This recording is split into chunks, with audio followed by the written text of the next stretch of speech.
आ गए और छा गए। नेतृत्व संकट के भंवर में फंसी आम आदमी पार्टी के लिए संजय सिंह जी का जेल से बाहर आना कुछ ऐसा ही रहा। वो दिन रात न सिर्फ अपने संगठन को मजबूत कर रहे हैं, बल्कि निराश कार्यकर्ताओं में जोश भी भर रहे हैं। साथ ही साथ जेल और इंसुलिन के इर्द गिर्द उन्होंने दिल्ली की राजनीति को लाकर खड़ा कर दिया है। हमारे साथ इस वक्त आम आदमी पार्टी के वरिष्ठ नेता और राज्यसभा सांसद संजय सिंह जी चुनाव मंच पर आ चुके हैं। संजय जी, आप कह रहे हैं केजरीवाल जी को जेल में मारने की साजिश हो रही है। कौन कर रहा है, क्यों कर रहा है? देखिए, कौन कर रहा है ये तो सर्वविदित है। जो लोग इस देश में तानाशाही की हुकूमत चलाना चाहते हैं और चुनी हुई सरकारों को गिराकर जोड़ तोड़ करके सरकार बनाना चाहते हैं, पिछले 10 वर्षों में 7 से 8 सरकारें अलग अलग जगह पे जोड़ तोड़ करके ED, CBI, income tax department का इस्तेमाल करके पार्टियों को तोड़ के बनाई गई।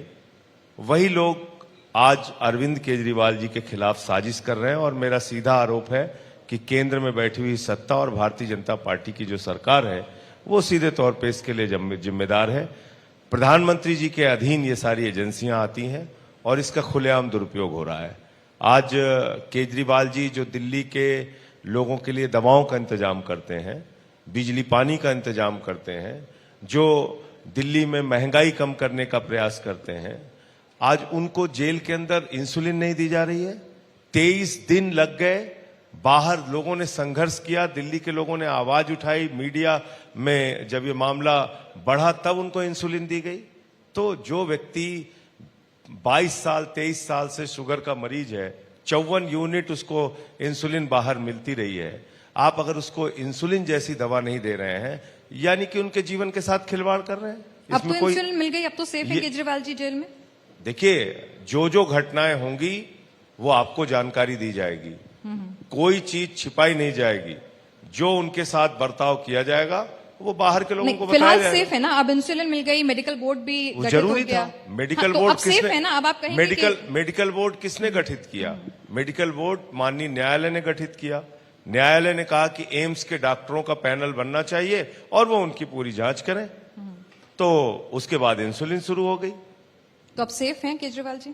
जब अगर कोई और प्रॉब्लम आएगी तो फिर बताएंगे आपको। अभी तो सेफ है ना? हाँ, मतलब ठीक है, ये अच्छा लगा दिल्ली को जानकर कि अभी फिलहाल हमारे मुख्यमंत्री दिल्ली के सेफ हैं।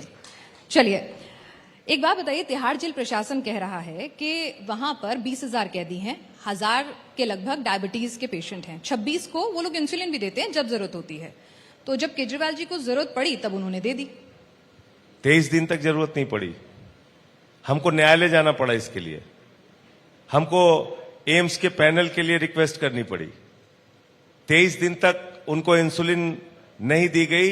320 शुगर उनका जा रहा है, 200 की फास्टिंग जा रही है, उनको शुगर की जरूरत, उनको इंसुलिन की जरूरत नहीं हुई। ये कोई सामान्य आदमी भी मानेगा क्या इस बात को? जो भी शुगर के मरीज होंगे, डायबिटिक होंगे, उनसे आप पूछिएगा। इसलिए मैं कह रहा हूं कि एक गहरी साजिश करके ये पूरा मामला तैयार किया गया केजरीवाल जी के खिलाफ, और जब वो जेल में हैं तो उनके जीवन के साथ खिलवाड़ किया जा रहा है। लेकिन अगर इंसुलिन की बात करें तो डॉक्टर के रिकमेंडेशन पर, उनके एवैल्यूएशन पर ही दी जाती है। और तो 54 यूनिट कैसे दी जाती थी? डॉक्टर के रिकमेंडेशन पे ही दी जाती थी ना। तो बाहर जो इंसुलिन रिवर्सल प्रोग्राम पर भी थे वो तो ऑनलाइन होता है वो प्रोग्राम, उसके लिए भी उन्होंने रिक्वेस्ट किया कि शुरू करा दीजिए। पूछे तिहाड़ जेल वालों ने शुरू कराया? वो तो कोर्ट कहीं भागने का रास्ता नहीं है। मैं वही कह रहा हूं ना, जब कोर्ट में हम लोग गए तो 40 मिनट वीडियो कॉन्फ्रेंसिंग के जरिए एम्स के डॉक्टरों से अरविंद केजरीवाल जी की बात कराई गई और उसके बाद ये इंसुलिन शुरू हुई है। आपके दर्शकों की जानकारी के लिए मैं बता दूं। ठीक है, चलिए, आपने एक बात और कही कि केजरीवाल जी को यातना घर बनाया गया है। हिटलर ने भी अपने विरोधियों के लिए यातना गृह बनवाया था। तो दिल्ली के सीएम को कौन टॉर्चर कर रहा है? देश के प्रधानमंत्री टॉर्चर कर रहे हैं, इसमें क्या छुपी हुई बात है? 24 घंटे आप उनको सीसीटीवी की निगरानी में रख रहे हैं। एलजी साहब को वो वीडियो फुटेज पहुंचाई जाती है, पीएमओ को पहुंचाई जाती है। सीसीटीवी लगा दिया था। 4 दिन तक लगातार शिकायत करने के बाद उसका डायरेक्शन चेंज किया गया। क्या देखिए, अगर उस बात पे जाएंगे तो क्या क्या हो रहा है वो नहीं बताइए ना, खुलकर मैं बता तो बताइए रहा हूं कैसे आपको। टॉर्चर हो रहा है, किस तरह से टॉर्चर मैं कर बता रहे तो हैं? रहा हूं आपको। 24 घंटे उनको सीसीटीवी की निगरानी में रखते हैं। तो क्या उससे पढ़ हो रहे हैं, जाएगा? क्या लिख रहे हैं, क्या खा रहे हैं, कैसे सो रहे हैं, कैसे जग रहे हैं, कितना टूटे कितना झुके, आप इन चक्करों में पड़े हुए हैं। आपको चिंता होनी चाहिए। देश में 2 करोड़ नौकरियां आपने हर साल देने का वादा किया था, उसका क्या हुआ?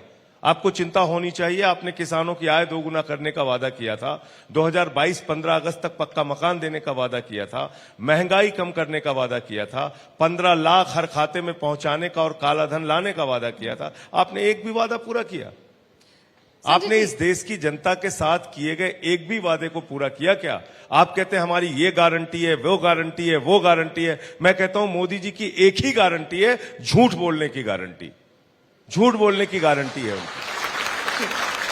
चलिए अब आप हमें ये समझा दीजिए, पूरे देश के सामने है। आप हर एक चीज पे ठीक झूठ है, बोलेंगे। 24 घंटे केजरीवाल जी को 24/7 देखकर, आप कह रहे हैं पीएम, पीएमओ, एलजी ऑफिस सब लोग देख रहे हैं, तो उनको देखकर हासिल क्या हो जाएगा? कैसे यातना दे देंगे देख देख कर? आपने देखा नहीं था कि किस तरीके से मनगढ़ंत खबरें, सत्येंद्र जैन का किसी कैदी का वीडियो बाहर आ सकता है क्या? आप बताइए मुझे। जेल के नियमों के मुताबिक सत्येंद्र जैन का वीडियो बाहर करके जिस आदमी का 36 किलो वजन कम हो गया, क्या क्या प्रचारित किया गया, क्या क्या चलाया गया? तो इसलिए मैं कह रहा हूं कि आज जो कुछ भी अरविंद केजरीवाल के साथ हो रहा है, पहले तो एक झूठा मुकदमा उनके खिलाफ तैयार किया जाता है, जिस मुकदमे का न सिर है न पांव है।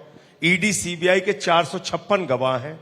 456 गवाहों में से मात्र 4 लोगों ने अरविंद केजरीवाल का नाम लिया। नाम किन परिस्थितियों में लिया? मंगुट्टा रेड्डी, राघव रेड्डी 10 बयान देते हैं, पहले के 8 बयानों में केजरीवाल का नाम नहीं, उसको ईडी छिपा लेती है। अंतिम के 2 बयानों में केजरीवाल का नाम, उसके बाद उनको बेल मिल जाती है। 12 बयान शरद रेड्डी के, 10 बयान में केजरीवाल का नाम नहीं लेते, अंतिम 2 बयान में केजरीवाल का नाम लेते हैं, उसके बाद उनको बेल मिल जाती है। ये तो चल रहा है, खुलेआम दिख रहा है। लेकिन संजय जी, ये गहरी साजिश कोर्ट है। ने आपको बेल दी और अगर उन्हें मुनासिब लगेगा तो वो केजरीवाल जी को भी देंगे। आप जाहिर सी कोर्ट- बात है, तर्क आपके आप भी वो कोर्ट सुन की रहे प्रक्रिया- होंगे। हाँ बिल्कुल। पीएमएलए के मामले में कोर्ट की दिक्कतों को आप समझिए। ये पीएमएलए का कानून ऐसा है जिसमें कानूनी जटिलताओं के कारण बेल मिलने में विलंब होता है। सुप्रीम कोर्ट तक जाना पड़ता है आपको कई बार, तो इसलिए ये विलंब हो रहा है। बाकी अगर आप देखेंगे तो इस मामले में कुछ नहीं है। 20,000 डॉक्यूमेंट ईडी ने अनरिलाइड अपॉन डॉक्यूमेंट में रखा है। क्यों रखा है भाई? आपने क्या ईडी का दफ्तर कोई म्यूजियम है जहां पे आपने रद्दी कागज इकट्ठा कर रखे हैं? सेक्शन 50 में जो बयान होता है उसमें साफ तौर पे कहा जाता है इसमें आप झूठा बयान नहीं दे सकते। आपने बयान छिपाए क्यों? अगर आपकी नीयत साफ है, सारे कागज कोर्ट के सामने रखिए, कोर्ट फैसला लेगा क्या सही है क्या गलत है। आप जो केजरीवाल के खिलाफ बयान तैयार करवाते हैं, दबाव बना के, चलिए, गिरफ्तारी जाहिर करके, सी बात है कि उसको तमाम कोर्ट तर्क के आप सामने कोर्ट के रखते हैं। सामने भी रख रहे होंगे और कानूनी लड़ाई लड़ रहे होंगे। जिस कोर्ट ने आपको जमानत दी वो आगे अरविंद केजरीवाल जी पर बिल्कुल भी देगा, फैसला करेगा। बिल्कुल देगा। आप ये कह रहे हैं कि संविधान खत्म होगा, वोट खत्म होगा, 2024 का चुनाव अंतिम चुनाव होगा। 100% सही कह रहा हूं मैं, 100% सही कह रहा हूं। भारत का संविधान खत्म होगा, चुनाव खत्म होगा, आरक्षण खत्म होगा, ये मैं पूरी जिम्मेदारी से कह रहा हूं। अयोध्या के प्रत्याशी लल्लू सिंह जो सांसद हैं प्रभु श्री राम की नगरी से, वो कहते हैं 400 सीट दे दो, संविधान बदलना है। ज्योति मिर्धा कहती हैं 400 सीट चाहिए, संविधान बदलना है। अनंत हेगड़े इनके केंद्रीय मंत्री रहे, वो कहते हैं 400 सीट दे दीजिए, संविधान बदलना है। अभी अरुण गोविल जी ने कह दिया संविधान बदलना है। तो आप ये बताइए, जो इनके प्रत्याशी हैं, जो इनकी पार्टी के लोग हैं, वो खुद कह रहे हैं संविधान बदलना है। आरक्षण पे आ जाते हैं। 2015 का बयान है, मोहन भागवत जी ने कहा आरक्षण खत्म होना चाहिए। मोहन वैद्य इनके एक बड़े नेता हैं आरएसएस के, उन्होंने कहा कि आरक्षण खत्म होना चाहिए। चुनाव खत्म होने की बात पे आ जाते हैं। चंडीगढ़ में जो कुछ हुआ पूरे देश के सामने है। वोट हमको मिला, वोट काट के बीजेपी को जिता दिया गया। और जो कुछ अभी सूरत में हुआ वो शुरुआत है। सूरत तो एक झांकी है, पूरा देश बाकी है। अभी सूरत में चुनाव खत्म हुआ है, पूरे देश में चुनाव खत्म होगा। आप बताइए, बीजेपी का कैंडिडेट, आप सोचिए कभी ऐसा संभव है कि बीजेपी का कैंडिडेट बगैर चुनाव के वहां पे जिता दिया जाता है? संजय जी, ऐसा कभी हुआ है आज तक? उपचुनाव में डिंपल इतने दिन यादव से आप भी पत्रकारिता कर रही हैं, कभी देखिए, आपने देखा? मैंने थोड़ा सा डेटा जुटाया है। उपचुनाव में डिंपल यादव जी भी निर्विरोध चुनी गई थी। देखिए, मैं सीधे यहां पे ये कह रहा हूं कि ये जो चुनाव में आपने उसमें लोगों ने अपने हिसाब से कैंडिडेट नहीं लड़ा है। पार्टियों ने घोषित किया हम इनके खिलाफ कैंडिडेट नहीं लड़ा रहे। वहां तो कांग्रेस पार्टी का प्रत्याशी था, कांग्रेस पार्टी का प्रत्याशी था, तो इलेक्शन उसके कमीशन को प्रस्तावकों उसमें को कुछ डराया फ्लॉज गया। दिखी तभी उन्होंने करा, यानी कि वो भी चुनाव- निष्पक्ष नहीं है। नहीं, चुनाव आयोग को अब चुनाव आयोग पे बोलूंगा तो फिर बात ज्यादा विवादित हो जाएगी। चुनाव आपको चुनाव में भरोसा नहीं है? चलिए बोलता हूं। नहीं, आपको चुनाव में भरोसा मैं नहीं बोलता है तो हूं। फिर लड़ क्यों रहे हैं? चुनाव पर भरोसा है, लेकिन चुनाव की प्रक्रियाओं पे सवाल उठाना हमारा संवैधानिक और लोकतांत्रिक अधिकार है। चुनाव पर भरोसा होना एक अलग विषय है और चुनाव की प्रक्रियाओं पे सवाल उठाना वो हमारा अधिकार है। हम एक राजनीतिक पार्टी हैं, अगर चुनाव आयोग सही ढंग से काम नहीं करेगा तो हम उसके खिलाफ आवाज नहीं उठाएंगे क्या? आप बताइए, सुप्रीम कोर्ट में मुख्य न्यायाधीश से आपको क्या समस्या थी? अगर चुनाव आयोग के चयन समिति में, चुनाव आयुक्त की चयन समिति में मुख्य न्यायाधीश थे तो संसद में कानून लाके आपने उसको पलट दिया।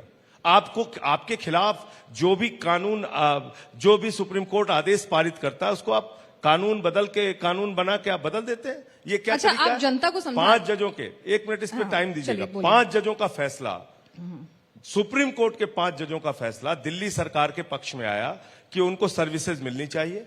आपने संसद के अंदर कानून बदल दिया।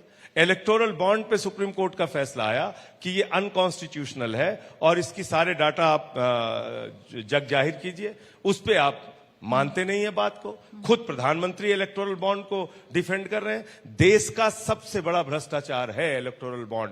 कंपनियों से पैसा लिया गया और 3,08,000 करोड़ रुपए का ठेका अलग अलग कंपनियों को दिया गया। इसी इलेक्टोरल बॉन्ड की जानकारी से पता चला, शराब घोटाले का जो किंग पिन था शरद रेड्डी, उसने तो 60 करोड़ रुपए का चंदा बीजेपी को दिया है।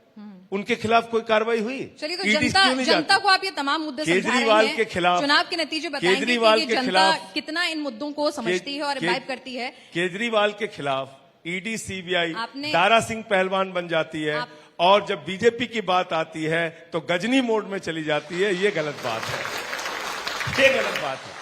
इसीलिए मैं कहता हूं, बीजेपी जब भ्रष्टाचार के खिलाफ बोलती है तो लगता है ओसामा बिन लादेन और डाकू गब्बर सिंह अहिंसा पे उपदेश दे रहे हैं। पूरे देश के भ्रष्टाचारियों को आपने पकड़ के अपने पार्टी में शामिल कर लिया। आज अजीत पवार को क्लीन चिट मिल गई, उनकी पत्नी को क्लीन चिट मिल गई। कोऑपरेटिव बैंक का घोटाला किसने खोला था? खुद प्रधानमंत्री जी ने खोला था। सिंचाई घोटाला किसने खोला था? खुद प्रधानमंत्री जी ने खोला था। हेमंत विश्व शर्मा पे आप आरोप लगाते हैं, मुकुल राज सेबंदी अधिकारी पे आप आरोप लगाते हैं, जनार्दन रेड्डी, नारायण राणे, अशोक चौहान, सब पे आपने। मुझे तो बीजेपी के कार्यकर्ताओं पे तरस आती है। वो बेचारे नारा लगा रहे थे, पता चला मोदी जी माला पहना रहे होते। चलिए, अब ये बता दीजिए कि आप झारखंड गए थे और वहां पे आपने अब देखिए, आपने मुझसे समय मांगा, मैंने आपको पूरा समय दिया। अब आप अगले सवाल पे बढ़ते हैं। आप झारखंड गए थे, झारखंड में वहां पर भी तो ऐसा हुआ कि मुख्यमंत्री जी जेल गए, उन्होंने अपने एक दूसरे पार्टी के नेता को मुख्यमंत्री बनाया, पर आप लोगों की क्या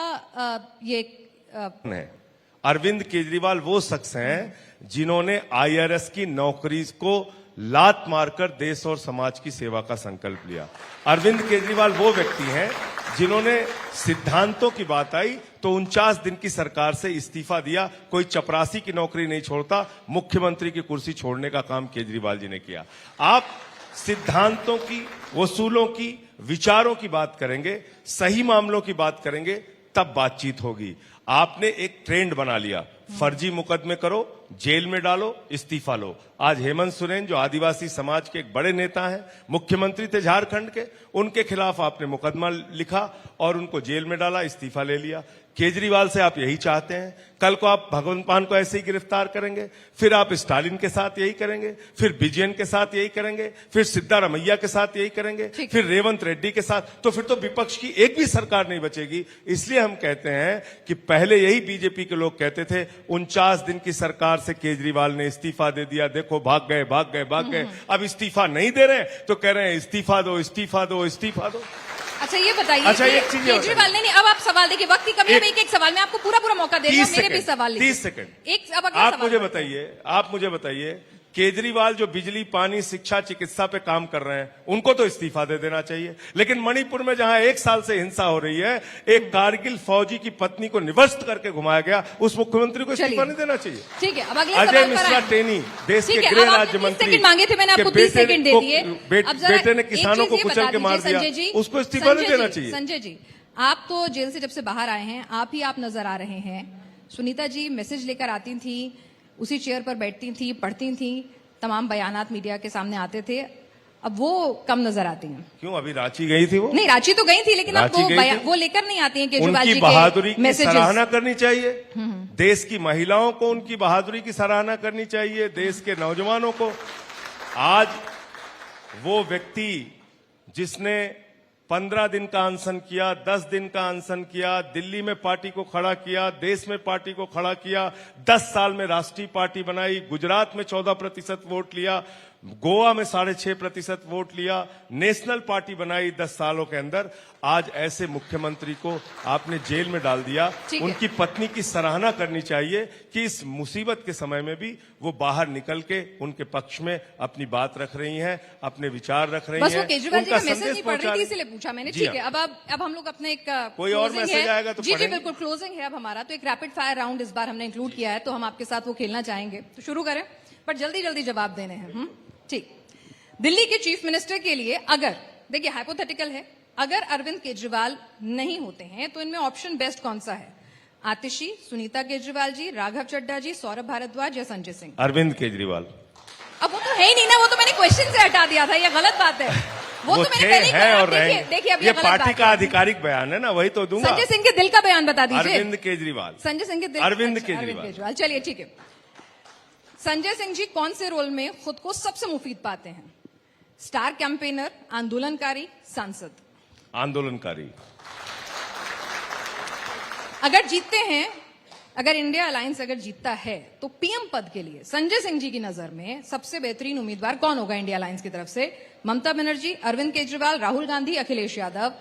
देखिए, मैं सिर्फ इतना कह सकता हूं कि सर्वसम्मति से इसका फैसला होगा चुनाव के बाद। संजय जी, आपने मेरे ऑप्शन में से चुना नहीं, कोई और नाम बता दीजिए। लेकिन जो भी देश का प्रधानमंत्री बनेगा, वो नाली की गैस से चाय नहीं बनवाएगा, इतना मैं कहना चाहता हूं।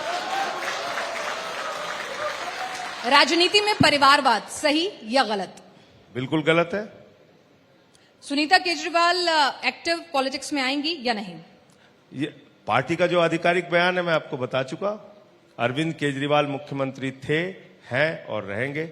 दिल्ली के लोगों के बीच में सर्वे किया, ये वहां से निकल के आया, अरविंद केजरीवाल जी मुख्यमंत्री थे, हैं और रहेंगे। कांग्रेस से गठबंधन मजबूरी या चॉइस? देखिए, आज जो संकट देश के संविधान पे है, डेमोक्रेसी पे है, जिस तरह से तानाशाही की सरकार चल रही है, उसके कारण से आपको सभी को साथ लेकर एक साथ देश को जगाने का काम करना पड़ेगा, और उसमें कांग्रेस पार्टी भी है। इंडिया अलायंस अब की बार 100 पार, 200 पार, 300 पार, 400 पार? 300 पार। 300 पार। 300 पार और 400 पार। 400 पार के बारे में अंतिम कहिए तो बात बता दूं फिर। देखिए, अब मेरा रैपिड फायर है ना, उसको रैपिड फायर रहने दीजिए ना प्लीज। अच्छा चलिए, ठीक है। चलिए, अब मैं आपको कुछ लीडर्स के नाम दे रही हूं, उनके लिए आप एक सेंटेंस, एक वर्ड, जो भी आप बोलना चाहें, पर एक सेंटेंस से ज्यादा नहीं। हाँ, राहुल गांधी उभरते हुए नेता हैं देश के। कब तक उभरेंगे? कितनी देर तक युवा नेता? खैर चलिए, ममता बनर्जी? ममता बनर्जी जी ईमानदार, परिपक्व, अखिलेश यादव? युवा नेता और एक ये 50+ वाले युवा नेता काफी हैं। जनता के लिए एक सकारात्मक सोच रखने वाले। लालू यादव? लालू यादव सामाजिक न्याय के लिए बड़ी लंबी लड़ाई लड़ने वाले। सोनिया गांधी? बहुत ही सीजन्ड पॉलिटिशियन, जिसको कि आप ये मानेंगे कि आज तक उन्होंने मर्यादा को पार नहीं किया, और उन्होंने एक उदाहरण प्रस्तुत किया राजनीति। नरेंद्र मोदी? नरेंद्र मोदी जी को तानाशाह के रूप में याद किया जाएगा। अमित शाह? अमित शाह?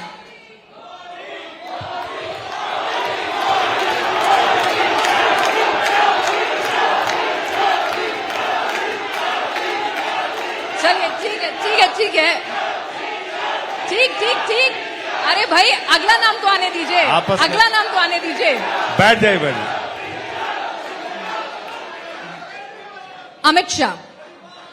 अमित शाह जी इस देश के गृह मंत्री हैं, लेकिन बावजूद इसके जो कुछ भी उनके नाक के नीचे दिल्ली में हुआ, मणिपुर में हुआ और देश में सीमाओं की सेंटेंस था ना। मैं खत्म कर रहा हूं। ठीक। सीमाओं की सुरक्षा पर जो स्थितियां पैदा हुई, मैं ये कह सकता हूं कि अमित शाह जी उसको नियंत्रित करने में एक विफल नेता साबित हुए हैं।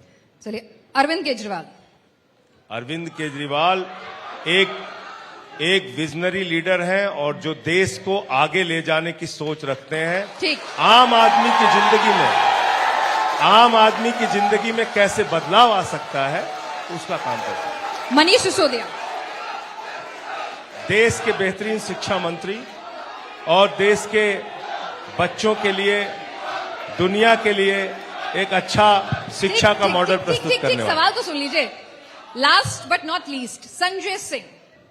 मैं तो आपको बता चुका हूं, आंदोलनकारी। चलिए मैं उसके रूप में अपने आप को खुश पाता हूं, एक कार्यकर्ता के रूप में खुश पाता हूं। चलिए तो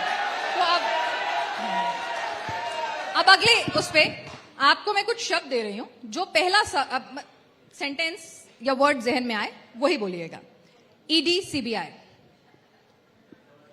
बीजेपी के 3 है भाई, ED, IT, CBI. Liquor scam. Liquor scam ED की जांच के बाद शुरू हुआ और शरद रेड्डी ने 60 करोड़ रुपए की रिश्वत बीजेपी को दी। राम मंदिर। जी। राम मंदिर। राम मंदिर देश के करोड़ों लोगों की आस्था का प्रतीक है और हम सब की आस्था प्रभु श्री राम के मंदिर में। आरक्षण। आरक्षण इस देश के दलितों, पिछड़ों, आदिवासियों और माइनॉरिटीज के लिए एक जरूरी हथियार है, विशेष अवसर का सिद्धांत है। ये डॉक्टर लोहिया ने कहा था, अगर कोई आदमी 0 पॉइंट पे खड़ा है और कोई 20 किलोमीटर आगे खड़ा है तो उनके बीच में प्रतियोगिता नहीं कराई जा सकती। जो 0 पे खड़ा है उसको आगे बढ़ाना होगा। मुस्लिम आरक्षण इस देश के लिए आवश्यक है। मुस्लिम आरक्षण। धर्म के नाम पे आरक्षण की वकालत में नहीं करता। इस देश में जो भी लोग वंचित हैं अपने अधिकारों से, उनको आरक्षण का लाभ मिलना चाहिए। संविधान। देश का संविधान 140 करोड़ लोगों के ऊपर लागू होता है, लेकिन दुर्भाग्य से भाजपा के लोग आरएसएस का संविधान मानते हैं, बाबा साहब डॉक्टर भीमराव अंबेडकर का संविधान। चुनाव तो ये 24 का अंतिम चुनाव है। अगर सूरत की झांकी हम सब लोगों ने देख ली है तो 140 करोड़ लोगों को सावधान हो जाना चाहिए। सूरत तो झांकी है, पूरा देश बाकी है। चुनाव पूरे देश में खत्म होगा। Election commission of India. Election commission of India सवालों के घेरे में है, उनको अपनी निष्पक्षता सिद्ध करनी चाहिए।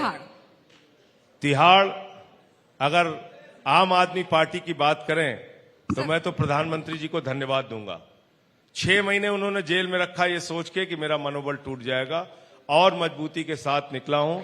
जो भी हमारा साथी अन्याय के कारण, अत्याचार के कारण जेल में जाएगा और मजबूत होकर निकलेगा। आपने तो पूरा नेता एक शब्द और एक सेंटेंस में बात ही नहीं कर सकते। संजय जी, आप चुनाव मंच में आए और तमाम सवालों के जवाब दिए, आपका बहुत बहुत शुक्रिया। बहुत बहुत धन्यवाद। लेकिन आपने 400 पार की हकीकत नहीं सुनी।